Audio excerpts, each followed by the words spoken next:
பேரறிஞர் அண்ணா பிறந்தநாள் மாநாடு. மக்காச்சோள விவசாயிகளுக்காக களமாடி 1% செஸ் வரியை நீக்கி தந்த துரை வைகோ அழைக்கிறார். செப்டம்பர் 15 திருச்சி. குறைந்த விலை நிறைந்த தரம், தங்கள் தேவைகள் அனைத்தும் ஒரே இடத்தில். ஜெயச்சந்திரன். ஆச்சி ராயல் குலோப் ஜாமுன் பேக்ஸ், ஒன்று வாங்கினால் ஒன்று இலவசம். சென்னை மாநகர போக்குவரத்துக்குட்பட்ட 32 பணிமனைகளில் நாள்தோறும் 3300க்கும் மேற்பட்ட பேருந்துகள் இயக்கப்பட்டு வருகின்றன. அந்த வகையில் சென்னையிலிருந்து திருப்பதி செல்வதாக இருந்த அரசு பேருந்து ஒன்று கோயம்பேடு பேருந்து நிலையத்தில் நிறுத்தி வைக்கப்பட்டிருந்தது.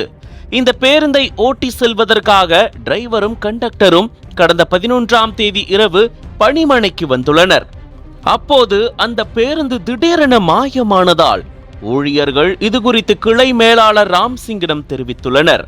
இதை கேட்டு அதிர்ச்சி அடைந்த ராம்சிங் மற்றும் ஊழியர்கள் கோயம்பேடு பேருந்து நிலையம் முழுவதும் தேடிய போது அந்த அரசு பேருந்து திருடப்பட்டிருப்பது தெரிய வந்தது. இதையடுத்து கோயம்பேடு பேருந்து நிலையத்தில் உள்ள சிசிடிவி காட்சிகளை ஆய்வு செய்தபோது நள்ளிரவில் உள்ளே நுழைந்த இளைஞர் ஒருவர் அரசு பேருந்தை திருடி செல்லும் காட்சிகள் பதிவாகியிருந்தது. அந்த இளைஞர் யார் என்று போக்குவரத்து கழக ஊழியர்களுக்கு தெரியவில்லை. இதையடுத்து பேருந்தை காணவில்லை என கோயம்பேடு பேருந்து நிலைய காவல் நிலையத்தில் கிளை மேலாளர் ராம்சிங் புகார் அளித்தார்.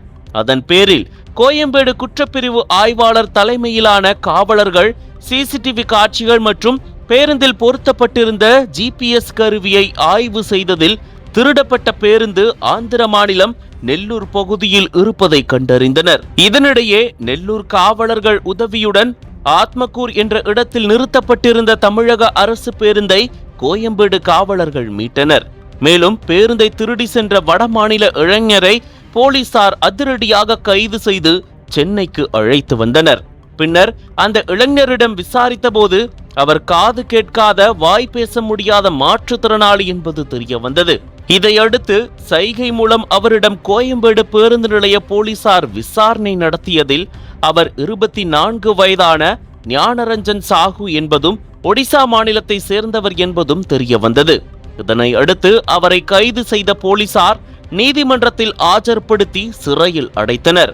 சென்னை கோயம்பேட்டில் நிறுத்தப்பட்டிருந்த அரசு பேருந்து வடமாநில இளைஞரால் கடத்தப்பட்ட சம்பவம் மிகப்பெரிய அதிர்வலைகளை ஏற்படுத்தியுள்ளது.